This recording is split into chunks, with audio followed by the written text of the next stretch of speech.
Welcome everyone to Video Chess Training on YouTube. This is International Master William Paschall. Today in Practical Chess Lessons number 3, we're going to take a look at a game I played live while streaming on the internet. This game was played at classical time control, 10 minutes with increment, and by classical we mean faster than normal classical chess, but a little slower than Blitz. It was played on the website leechess.org, and my opponent is a player I've played a number of other Blitz games, possibly one or two slower games with. My opponent playing white goes by the name Sophia Rogers on leechess.org. My name there is Sparkle Horse. I am Sparkle Horse. So I was streaming this live with about 60 viewers watching, and I'm playing black. My opponent appears to be in Blitz Master Strength, but I don't know the real identity.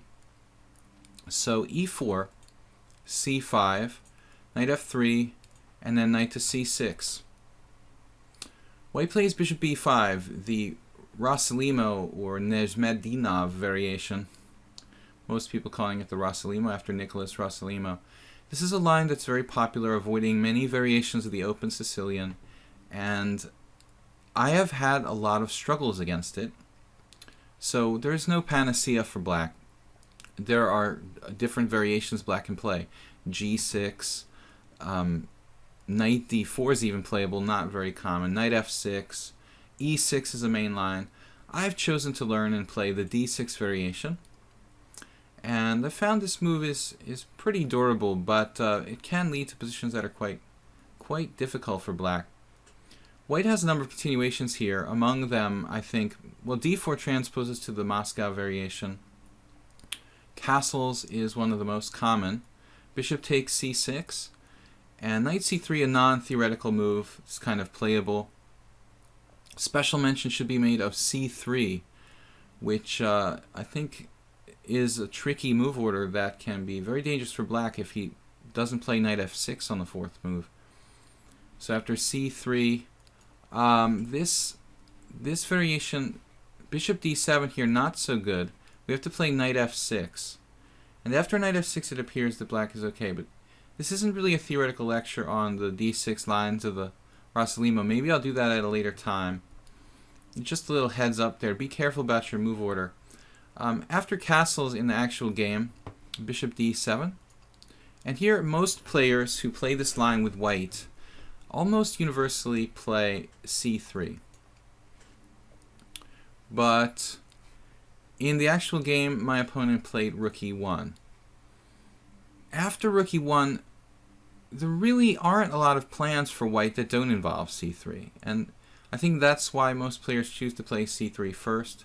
It threatens to play d4, whereas rook e1 doesn't really threaten anything. I usually play knight f6 in this position. But in this particular game, I decided to play a move instead after rook e1, which I've never actually played before, a6, just to try it out. I was hoping white would retreat back to f1 here. But instead my opponent played bishop takes c6. The problem with a6, if we look at this position, is that black's kingside isn't developed. So in the Sicilian, yes, we're playing on the queen side with c5 and knight c6 and bishop d7, and generally speaking it takes a little longer. It's not like a classical opening with e4, e5. It takes a little longer to get the king side developed. But having said that, the bishop on b5 is not really hurting anybody here, and I'm not sure. I mean, I'm protected on c6 with bishop d7. I have no reason to chase that piece per se. So my general preference has always been for knight f6. I don't know why. It was a live stream. I've never played this move in a serious game. I thought I'll try a6. So I played a6. Enough said.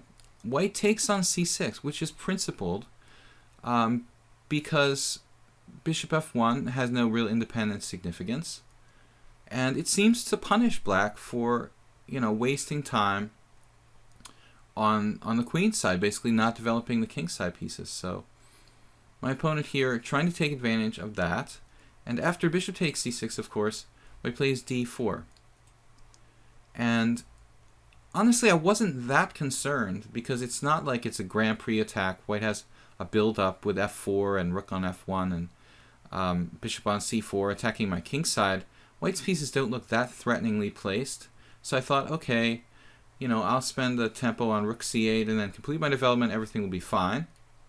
After c takes d4 here, White could transpose to a Moscow variation where he's castled short. And the problem with that is that the Moscow variation with queen takes d4 is only really dangerous when the kings are castled opposite sides.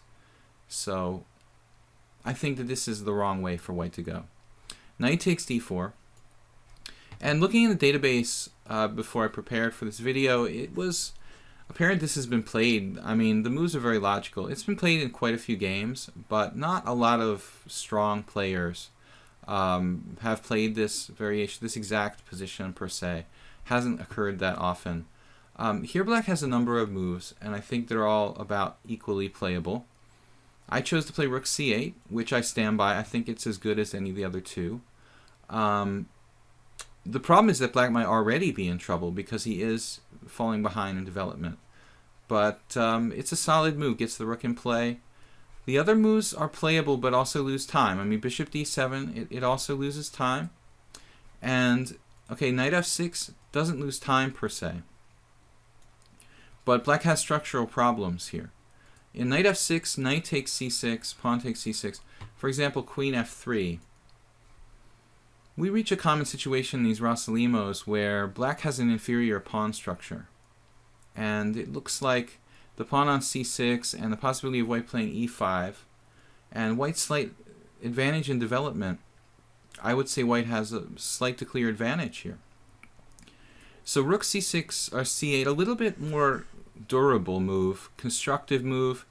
If White chooses to take the bishop pair, I get a very active rook. Knight c3, and here I committed basically, I guess, the biggest inaccuracy, allowing this wild tactical sequence for White, the way I played it in the game. But apparently I can just play e6 here. This makes a lot of sense. e6, not allowing bishop g5. White doesn't have any special moves in this position. The only thing that White can do is develop normally, as in the Rosalimo. And the variation I looked at, probably best play for both sides, would go e6, queen f3, developing the piece, knight f6, and then the classic kind of Moscow variation type of move, bishop g5. It looks like a Najdorf, basically. Bishop g5, bishop e7. When White has no way to break Black down, it just kind of looks like a normal Sicilian, a Najdorf or something like that, where my bishop's on c6. But pretty solid for Black, actually. Bishop e7 and queen g3 a la Najdorf, castles, and bishop h6. Black can play knight h5 or the more solid knight e8. And I think that the jury's out here. To me, it looks like kind of similar to one of those Sozin Najdorf lines. But Black is very solid, and it's hard to break him down. If you take the bishop on c6, give me a solid rook at c6, solid protection of the weak pawn at d6. So I think Black has a good chance to equalize in this line. But I carelessly, in this 10-minute with increment kind of rapid game, I played knight f6, which is very natural, allowing the pin bishop g5, and then I played e6, thinking everything's okay. If queen f3, bishop e7, we can transpose. When my opponent quickly played, this was played on leadchess.org, my opponent Sophia Rogers there played knight d5 almost instantaneously. And this is like a brutal pseudo, we would call it a sham sacrifice. So pseudo sacrifice, knight d5, just classic Sicilian move. Against my bishop on c6, all variations are clear advantage to White. When you look back on this and you check if this has ever been played, it's kind of funny. The one game where this has actually been played before didn't feature this move. But this position was reached in at least one game. The Warsaw Women's Rapid Championship in 2004. A player who is probably stronger than my over the internet opponent, Grandmaster Almira Skripchenko, played White in this position. in a rapid tournament in Warsaw 2004. I believe she was already a GM at that point for sure. And her opponent, Dvorowska, is also a strong player, around 2,400 FIDE, probably a men's IM. It was interesting because Almira played knight takes c6, and her opponent plays rook takes c6, and she played knight to d5 there. In this live tournament, you know, with one grandmaster and the other one nearly grandmaster strength players, Almira played takes on c6 and knight d5, but she didn't get that much of an edge after bishop e7. Bishop e7, knight takes e7, queen takes e7, queen f3, or no, c3 I think, okay, c3, because she didn't want to hang the c2 pawn, planning queen f3, and black actually like weakened her position with h6, bishop g3, g5, when it looks like white is a little better. I mean, she had to play this very ugly structure. This is not really what you want, not what you're aiming for. You know, this is like black is just praying they can hold on with this compromised pawn structure. But it's simplified enough that there's a chance. But Dvorowska ended up losing to Skripchenko. So it's just interesting to me that this grandmaster over the board couldn't find knight d5.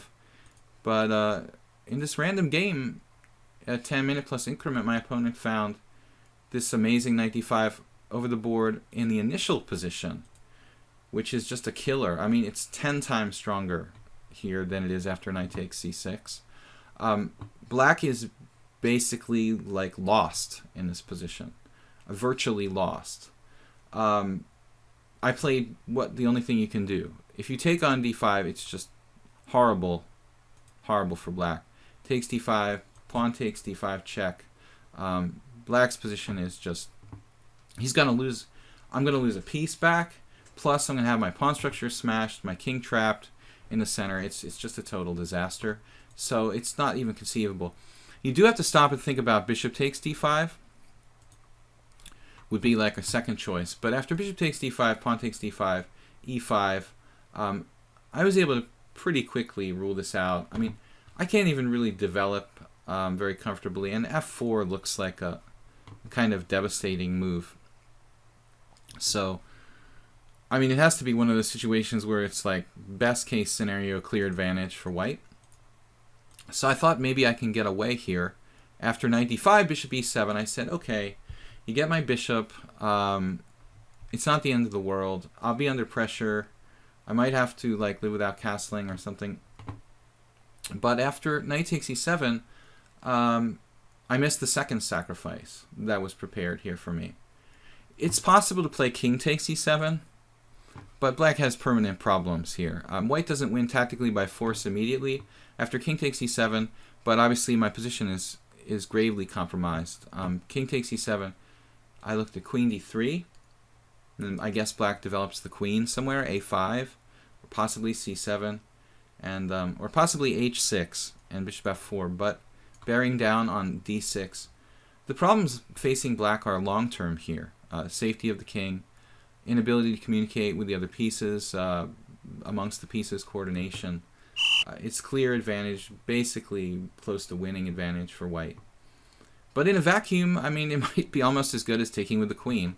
Took with the queen, and white slams down another piece sacrifice, knight f5, but not a real sacrifice, another sham sacrifice, knight f5, which is devastating. I mean, I'm forked at e7, d6, and g7, so I have to take. And after takes, pawn takes, skewering my queen and my king. So the only move is bishop e4. And here white has a choice, which is interesting. f3 was the game continuation. The other possibility is bishop takes f6. I guess even queen d4 is a move, theoretically. I sort of half expected bishop takes f6. And in this line, it's not that clear.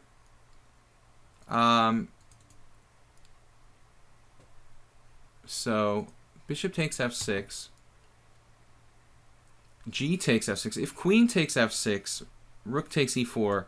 I mean, I can't possibly play with my king on d8 in such a position. And after king f8, this would have been my last string resort, you know, try to play h6, king g8, king h7. White enjoys a clear advantage here. They can even give up the pawn on f5 and just play with a perfect structure, a to c2, f to h2, give up the pawn on f5 and just dominate with 3 perfectly placed heavy pieces, perfect structure. Really ugly for black. So the only real option, I think, is g takes f6 when white plays f3 and then d5. And white didn't go into this. I thought this would have probably been my choice with white to try to play with queens on the board. F takes e4, d takes e4, queen d4, and then I get away with castles. But it looks like the endgame is clear advantage to white, of course, though not totally over. Rook takes e4. I guess queen trades because the queen is so strong. And then this in-between move, rook g4 check, king h8. What I looked at was this ending. Queen takes c5, rook takes c5. When after c3, it's interesting, computer plays c3. It has to drop a pawn here. But this pawn's not so important. Black maybe shouldn't even take this pawn on f5 because the open files are so important. And actually this doubled pawn probably, it might even be doing me some good on the board, actually, because if I take it off, white will have endless frontal pressure on my doubled pawns. So black could play something along the lines of rook d8 with some chances to draw. Just to play, I'm down a pawn on the queen side, try to maximize my rook activity, but it would be a daunting task. So I think I was a little surprised my opponent played f3 right away. I thought it's a little cleaner to take on f6, and then d5. Of course, white can exchange on f6 here. F takes e4, d takes e4, and then queen d4. So I thought bishop takes f6 again there, transposing to the last line would have been the best. So white kind of let me get away a little bit here with the technique, I think, not optimal. Castles, bishop takes f6. I trade queens, of course, with an exposed king. Queen takes f6, g takes f6, and now we reach this position, which is critical in the endgame, c3. White holds the pawn and denies my rook on c8. So it's a very difficult endgame for me. It's bad structure, hard to get my king in the game actively because of this basically traffic jam of pawns on the f-file, f7, f6, f5 are really causing problems for me to get my king in actively. And I've got a very weak pawn on e4 that's, well, basically it's like a goner. But I hold on to it as long as I can conveniently do so to try to inconvenience white.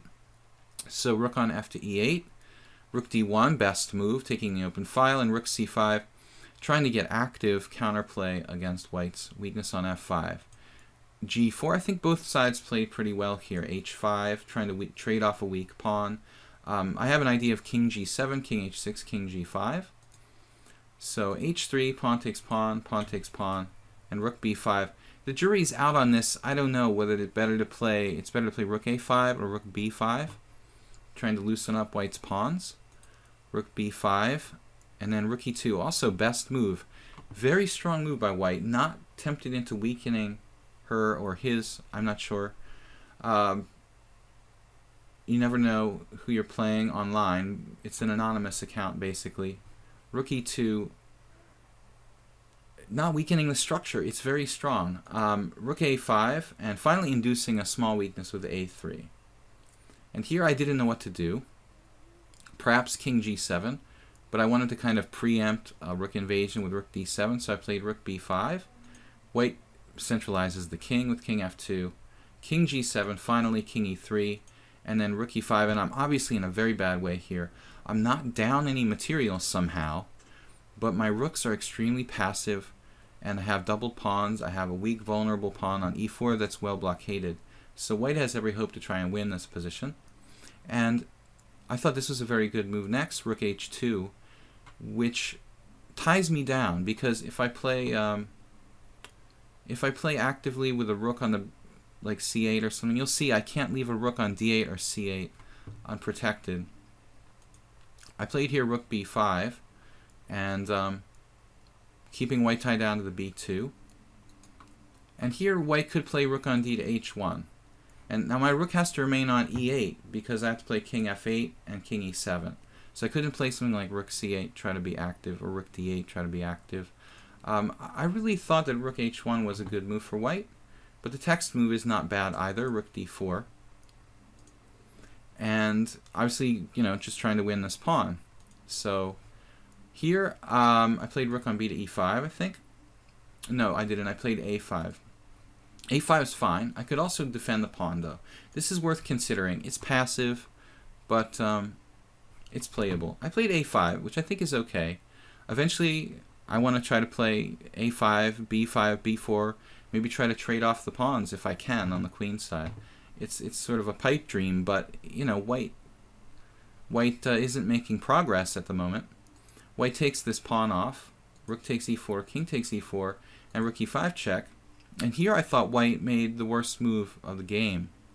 Basically, white should play king d4, because king d4 is staying with the majority. White's plan is to create a passed pawn on the queen side.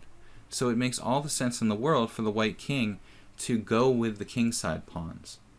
Even if white eventually has to sacrifice the g4 pawn, it's not that big a deal. But white clung to the f pawn here, and it's probably a draw. After king d4, I think white's winning. Eventually white will queen a pawn on the queen side. For example, like, I don't know what my next move is, maybe b6 or something. White just moves forward. Just forward with the pawns, create a passed pawn, and win the game. That was the way to win the game. Maybe I should have played rook de5 before to hold that pawn. I thought I could sacrifice the pawn and try to get active, but this looks lost. So I guess you go back and a5, instead of a5, I had to try rook de5, but I think white might be winning. So anyway, king f4 is a terrible mistake, because it looks like the king is cut off now, and it's hard for white to realize this extra pawn advantage. I played here b5, which was actually not my best. I could have played actively with my rook e1. And it looks like after rook e1, white really has trouble winning. White is tied down to threats against g4 all the time. White's also has to deal with threats of rook b1. So this revolving threat of me attacking the b pawn, the base of white's queen side, and the base of black's king side from behind with the rook, it looks very hard for white to win after rook e1. So instead I played b5, which was part of my plan to liquidate, but there is kind of a technical problem here. This move rook d2. White could have played rook d2.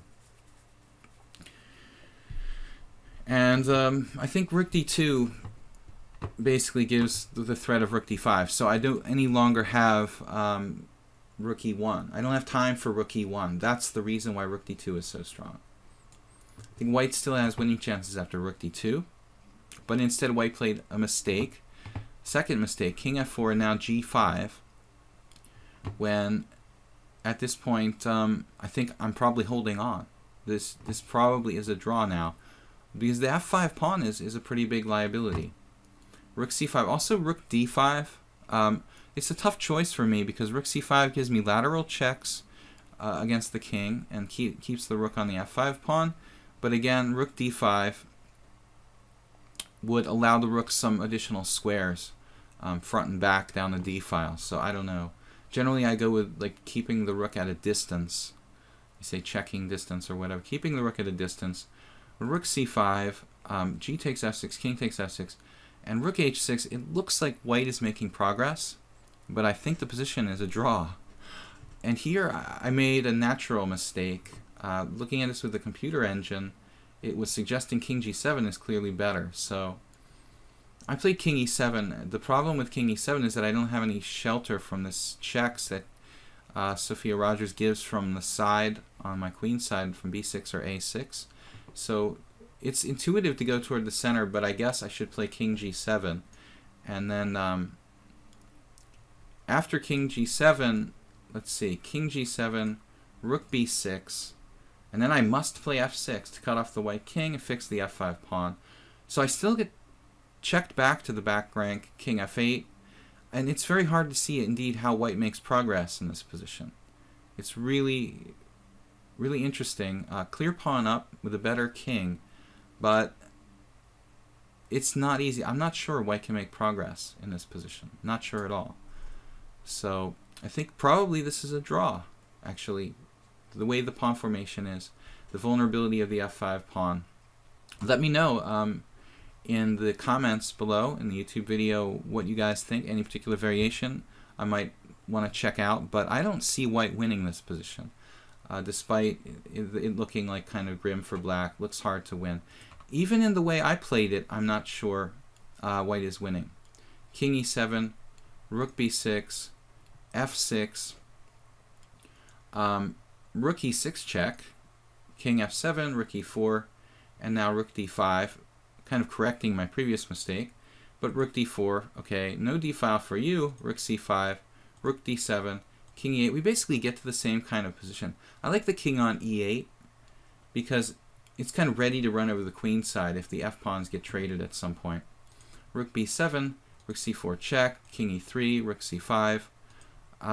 White's made a little progress getting the king to e4, but rook e5 check, and she or he is forced back to f4. So back to c5.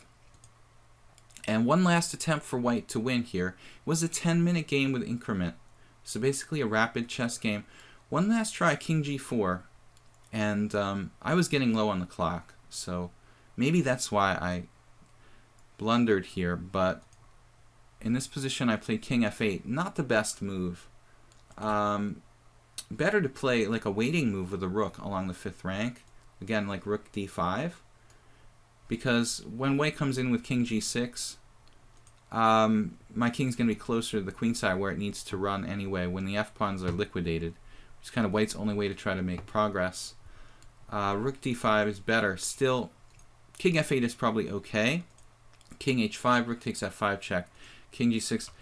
And here I had kind of given up. I thought I had blundered, but this looks like a draw, actually. After king g6, I really blundered now with rook c5, but I missed that I can play rook f2. And after rook f2, I thought my pawns fall, but it's not so clear at all. So rook f2, I looked at 2 lines, and I don't think white's winning here. After rook takes b5, I can play, let me see, rook takes b5, a4 in this position, and I can also play king e7. And I don't think in either of these lines it's clear to me that white is winning. We're down a pawn, but white is permanently tied down to that pawn on b2. So it looks like very good chances for black to draw. And I'd probably bet with best play it's a draw. The other line white can try is b4. And after b4, I could play a4. It's kind of risky. But I think b takes a4. Or sorry, a takes b4, and this is a draw. C takes b4, rook takes b5, rook takes a3, king f6, rook a6 check, king e5, king e7. And that's a draw, boys and girls. That's all it is. So in the actual game, I had a draw right until the end. I think we both made a lot of inaccuracies in this interesting rook ending, but finally in time pressure I blundered with rook c5. And I guess I just miscounted or forgot that when my king comes across, my rook is going to get hit. And it's interesting because, like, really, if I had a square for my rook on the 5th rank, if we moved everything over like one rank to the right, my king, or his or her king, the rook on f5, pawn f6, if everything was moved over 1 rank, maybe I could hold on with like rook h5, but I have literally no good square for my rook on the 5th rank. So rook f2, maybe even rook f3 is a move that might hold, oddly enough. Because the tempo maybe not that important in this position. Also discourages b4. So rook c5 losing, king takes f6. Here, king takes f6, king e8, and I'm going to drop a pawn with the threat of mate, king d8, king d6, and this looks wrong for black. Now I have to lose my pawns or get mated, and I choose to get mated. Rook h5, rook b8.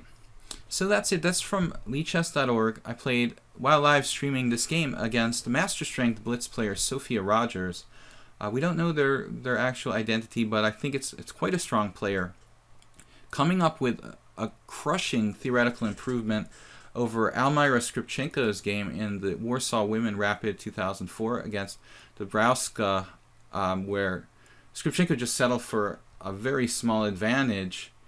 If you look at our game here, again, like a quick recap, we have, after the opening, a6, don't do it, play knight f6, guys. a6 is slow, and it gives white an advantage. Bishop takes, d4, knight takes d4. Okay, I played the best I could with rook c8, knight c3. Here I have to play e6, and I think it's a normal position where white has like a slight advantage. So just remember that. If this ever happens to you, e6 is playable. But anyway, worthy of note is white's improvement on the actual game. Knight f6, bishop g5, e6, and now knight d5. This improving on Skripchenko. Pretty tough to do. Very strong move, and black is basically lost after knight d5 on move 11. Maybe there's a game out there where this has been played. It wasn't published in a known database. I'm not sure, but looks like black is just toast here. So I'm lucky that I almost survived, but time and a little endgame technique failure, we didn't quite make it. So interesting game, guys. Thanks for joining me here on my YouTube channel, Video Chess Training.